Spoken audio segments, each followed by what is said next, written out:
So now we are going to look at the aesthetic entry point to learning. And this is one, of course, you'd quite expect in the gallery, since this is an aesthetic piece of art. So we are going to ask now the following question of Dan and Ciarán. Look at the colours in this work of art. Which one did you see first? Was colour the first thing that you noticed? What else caught your eye? So Dan, perhaps at least one of those questions. So what colour did you see first? Purple, always purple. Favourite colour of my daughter, so therefore the first thing I'm drawn to. It's also the most vivid colour here, for me anyway, it's that my eye is always attracted to such colours.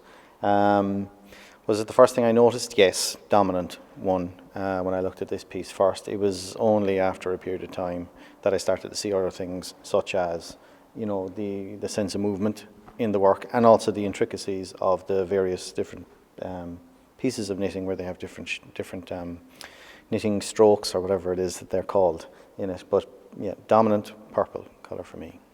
And for you, Ciarán, what colour did you see first? It was lavender, for whatever reason, and I'm not even sure I'd have if lavender's in it, but there's something about me with lavender. I always look for it. It reminds me of the fields driving through France, maybe. I don't know why.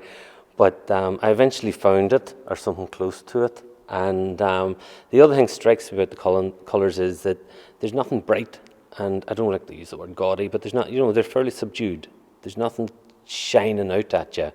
And I'd wonder why. Why is that? What does that represent in maybe the climate that we have down here it's the southwest of Ireland, isn't it? I was going to say the southeast.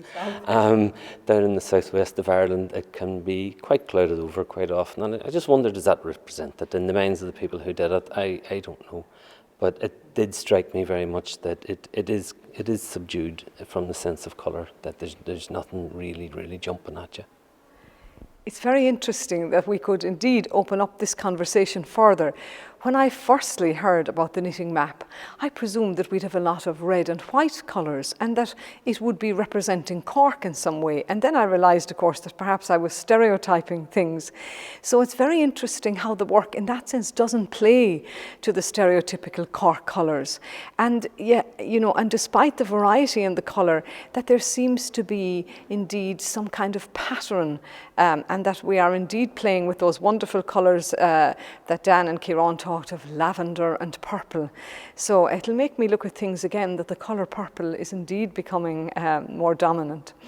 So again, I think we have uncovered some other level of the work in focusing on that first aesthetic question.